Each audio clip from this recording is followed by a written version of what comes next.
it's probably going to get uncomfortable and some hard truths will be revealed, but it's time for a serious debate about immigration in Australia. What sort of a country do we want to live in? This is a debate that takes courage and conviction because the left love to label the very topic as racist. I mean, you dare have a debate and suddenly you're some sort of right-wing nutjob. Load of nonsense. It's not racist to have a conversation about the number of people being brought into this country. It's not racist to have a conversation about the types of people we are bringing into this country. It's not only about quantity, it's also about quality. Immigration is an acute vote-driving issue, and you know that because the standard of living has diminished and social cohesion is collapsing. In fact, Australians are now more worried about immigration than climate change. But God forbid, don't tell the part-time Energy Minister, Chris Bowen, who's over in Brazil, that, whatever you do. Now, that's according to a Spectre Strategy poll. Its director, Morgan James, said, quote, "The results were predictable as both the Liberals and Labor were perceived as failing to engage the issue head-on, despite concerns that recent high migrant intakes have put huge pressure on housing markets, infrastructure and social cohesion." This is a debate that has to happen. And I think this is why we need a population plebiscite, where you get to have a say on how big you want this country to be and what sort of a country you want to live in. I mean, that's what democracy is about, right? Pauline Hanson has pushed for a national vote on this for years and has been overwhelmingly shut down by the Senate every time. Here she was in 2019 on a plebiscite. It just makes common sense to understand that more people means more demand for services.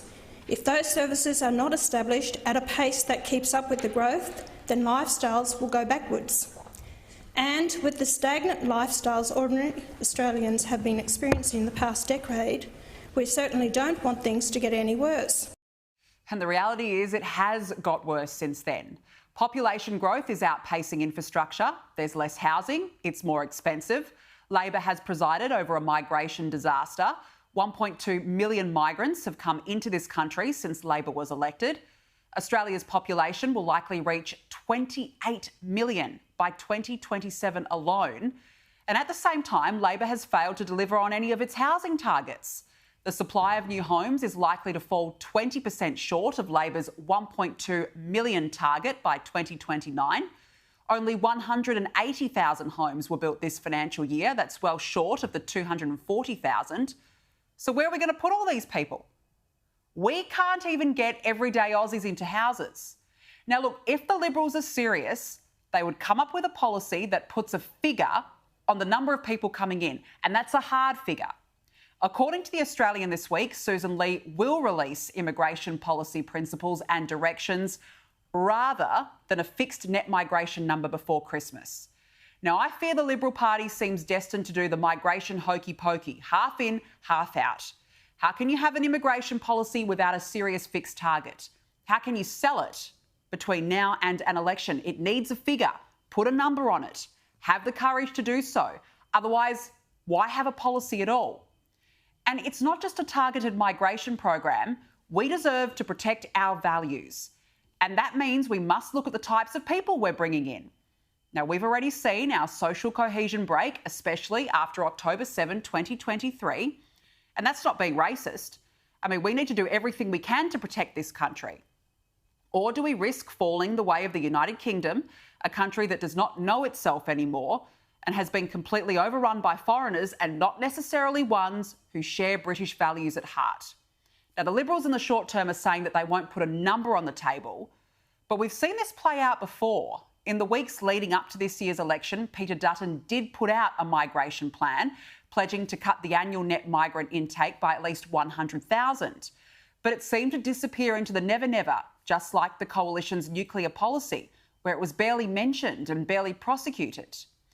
Now, macro business chief economist Leith Van Onselen, who I will speak to shortly, has written about how Canada has had a sensible discussion on immigration by linking it directly to the rental crisis, infrastructure and living standards. He says it implemented a 3-year population freeze in mid-2024, and as a result, its net overseas migration has plummeted. Now, it takes courage, but right now we can't seem to have that discussion here. And no wonder voters are looking elsewhere. There's surging support for One Nation from voters who increasingly don't feel heard by major parties over population issues. That's according to a poll taken between November 4 to 17, which also showed support for One Nation has increased by 11% to 17.5% since the May election. The reality is nobody ever voted for a big Australia, yet here we are living in a big Australia. Multiculturalism and mass migration have been thrust upon us with no room for debate about the sort of country we want to become. And this is why the left don't want you to have this debate, because migration suits Labor politically. It props up the Ponzi scheme economy. And as I said earlier, why not put it to a vote? What do you want? How many people do you want coming into this country? How big should Australia get? And in the meantime, unless someone can actually convince me about the merits of a big Australia, it's time to put some serious policy in place.